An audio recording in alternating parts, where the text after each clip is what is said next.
Bonsoir à tous, j'espère que vous allez bien et bienvenue dans les vidéos du samedi qui parlent de l'actualité crime et disparition de la semaine. Vous êtes maintenant plus de 500 abonnés à me suivre sur cette chaîne et je vous remercie pour votre confiance. Cela me fait extrêmement plaisir et je vous remercie de m'encourager dans ce travail. C'est parti pour l'actualité crime et disparition.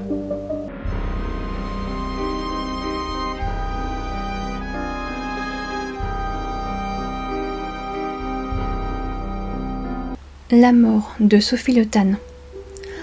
Le procès de Jean-Marc Reiser s'est ouvert le 27 juin dernier devant la cour d'assises du Bas-Rhin à Strasbourg.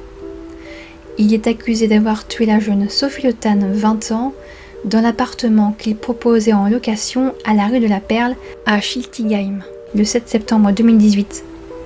Sophie était censée rejoindre ses parents après sa visite pour fêter son anniversaire. Elle se préparait à faire 2 années d'études en licence de sciences de l'économie et gestion. On ne retrouve de la jeune femme qu'une partie de son squelette le 23 octobre 2019 dans la forêt de Rosheim. Le suspect, Jean-Marc Reiser, avouera son meurtre, mais pas la préméditation. Le seul problème, c'est qu'il n'en était pas à son premier coup. Une jeune femme va témoigner que 4 mois avant le meurtre de Sophie, elle serait aussi montée dans l'appartement de Jean-Marc Reiser avant de s'enfuir. Elle le rencontre en 2017 dans la file d'attente des Restos du Cœur de Strasbourg.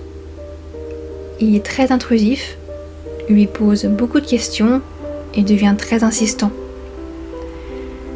Assez vite, elle se méfie de l'homme.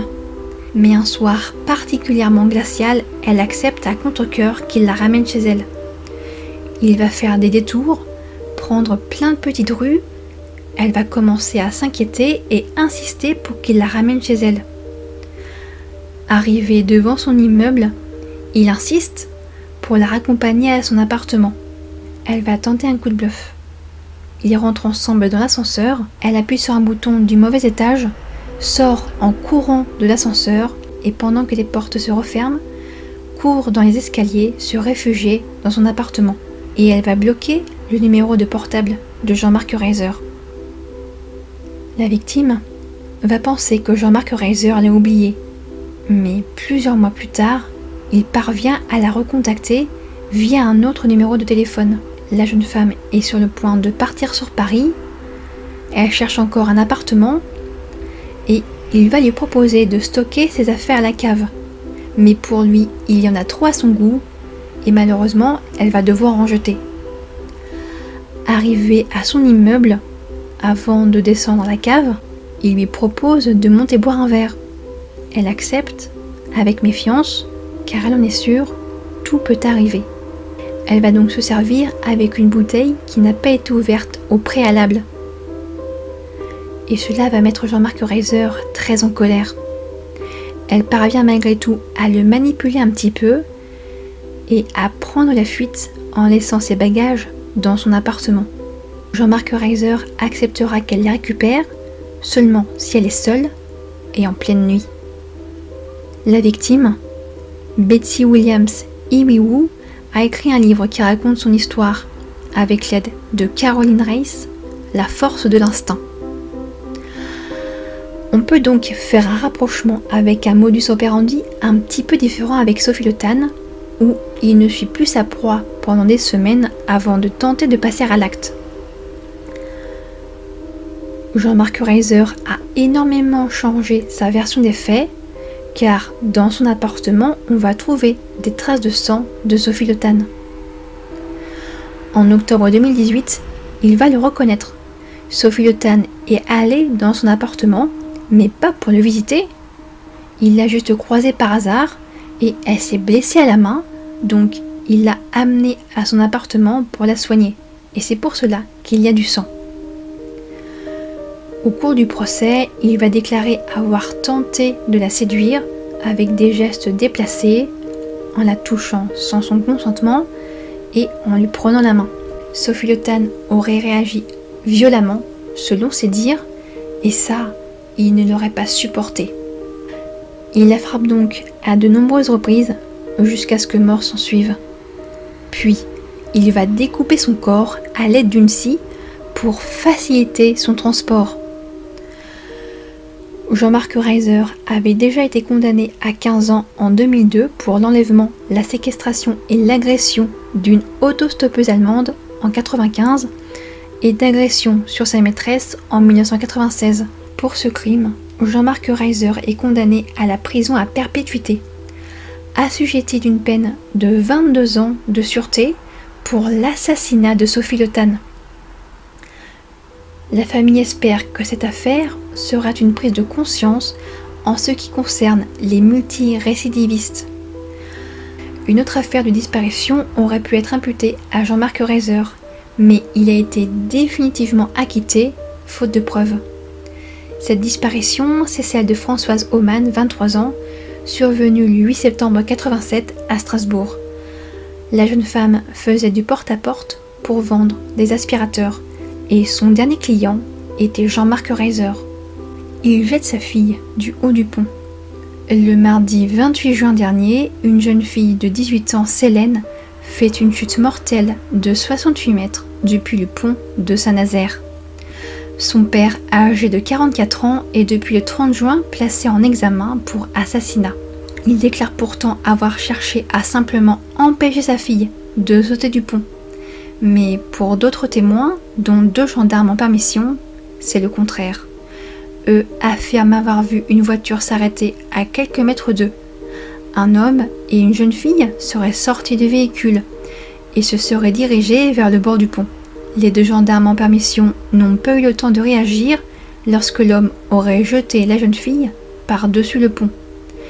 Ils ont pu empêcher par contre l'homme de sauter à son tour. En arrêt cardio-respiratoire, Célène n'a pas pu être réanimée. Son décès sera prononcé à 17h25 le jour même. Le contexte familial est passé au crible. Ils vivaient tous les 4 depuis 4 ans dans un petit village à Donges, près de Nantes. Selon les habitants, ils ne parlaient à personne ou presque et semblent vivre reclus dans une maison un petit peu à l'écart du bourg. Célène venait de fêter ses 18 ans et au cours de l'enquête, on apprend que son père l'aurait menacée de mort ce jour-là. Il ne supporterait plus son comportement, soi-disant qu'elle consommait diverses substances et se trouverait dans une relation toxique avec son copain. L'enquête continue. Prisonnière de sa belle-mère pendant 4 ans. Le dimanche 17 novembre 2019, Aurélie, une jeune femme de 31 ans, est retrouvée errante à Aguet. Et elle va faire un témoignage troublant. Elle raconte que son ex-belle-mère, 61 ans, l'a retenue prisonnière pendant 4 ans dans sa maison de Saint-Raphaël. Elle vivait dans d'horribles conditions et aurait subi des violences. Le vendredi 8 juillet 2022, sa tortionnaire est passée devant les assises de Draguignan dans le Var. Elle répond à de multiples accusations, séquestration, abus de faiblesse, violence volontaire, escroquerie et soumission à des conditions d'hébergement indignes. La jeune femme Aurélie, orpheline, a eu un enfant en 2009 avec le fils de la suspecte, rencontré en 2008.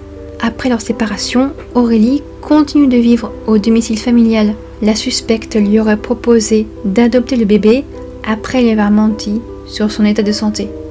À la suite de cela, en 2015, Aurélie est privée de sa carte d'identité et est contrainte de vivre dans des conditions de vie déplorables. Avec le temps, elle aurait reçu de nombreux coups et contrainte de dormir sur un simple matelas à même le sol, dans une chambre avec pour seul autre meuble un banc en bois depuis 2017. Elle aurait également été privée de douche et de toilettes intimes. Elle ne pouvait au départ sortir que pour aller travailler, et son salaire d'employée de restaurant allait dans la poche de sa belle-mère. Au fur et à mesure, l'emprise psychique de l'accusée s'est accrue. Aurélie ne peut plus aller au travail seule, car sa tortionnaire ne veut plus qu'elle parle aux autres. Elle finira par quitter cet emploi et restera enfermée dans la maison. La suspecte est décrite comme manipulatrice, même avec ses propres enfants. Elle décide de tout, quand manger, quand se doucher, à qui parler et quel sera le programme télé. Dans la maison, personne ne travaille. Ils vivent tous reclus et tous prisonniers de l'accusé. L'accusée encourt jusqu'à 20 ans de prison. Au cours du procès, elle va reconnaître avoir mis en place un système de dominance sans pouvoir expliquer son geste. Le procès a pris fin le 8 juillet dernier, mais je n'ai pas trouvé le verdict. Meurtre en Gironde. Le dimanche 17 juillet 2022, il est 8h15. Un homme de 80 ans abat son fils de 39 ans à Comps en Gironde avec une arme à feu, avant de mettre fin à ses jours après avoir appelé les gendarmes. L'homme de 80 ans aurait été retrouvé inconscient par les gendarmes, mais décédera des suites de ses blessures. L'homme de 80 ans aurait laissé un mot expliquant son geste. Afin de conserver l'intimité de la famille et le chagrin qui les touche, le parquet ne donnera pas de détails. Une enquête est ouverte pour homicide volontaire pour connaître les circonstances exactes du drame. Agression mortelle à Angers. Dans la nuit du 15 au 16 juillet 2022, un homme de 32 ans a agressé puis tué 3 jeunes hommes dans le centre-ville d'Angers, au niveau de l'Esplanade, cœur de Maine. La police serait intervenue vers 1h du matin car un homme devenait très insistant, voire agressif, envers une jeune femme. À leur arrivée, l'homme était déjà parti car des témoins présents sur l'esplanade l'auraient repoussé. Il reviendra un peu plus tard, vers 2h30, 2h40, et tente une nouvelle agression. Il sera conduit par un petit groupe. Il s'enfuit une nouvelle fois mais revient, et cette fois armé d'un couteau. Et il va agresser mortellement Atama, 21 ans, qui s'effondre. Ismaël, 16 ans, et Manolito, 18 ans, sont eux aussi agressés. L'homme leur portera plusieurs coups de couteau avant qu'ils ne s'effondrent au sol devant une foule sous le choc. D'autres personnes vont tenter de l'arrêter avant l'arrivée des policiers. Elles aussi seront blessées, mais pas mortellement. Les 3 jeunes hommes se connaissaient et ils profitaient de la fraîcheur de la nuit pour se promener. À l'arrivée des policiers, ils découvrent les 3 jeunes hommes en arrêt cardio-respiratoire et malheureusement, ils ne pourront pas être réanimés. Le suspect sera quant à lui interpellé quelques instants plus tard. Il était resté sur les lieux de l'agression. L'homme est connu des services. Il avait été signalé à 2 reprises pour des comportements délictueux, alcoolisme sur la voie publique et agression. 2 marches blanches ont eu lieu pour honorer les mémoires d'Atama, Manolito et Ismaël. Je vous remercie d'avoir regardé ou écouté cette vidéo jusqu'au bout. Si la vidéo vous a plu, n'hésitez pas à mettre un petit j'aime et à mettre un commentaire sur ces actualités. Je vous donne rendez-vous mercredi prochain pour une nouvelle histoire. Et d'ici là, n'oubliez pas,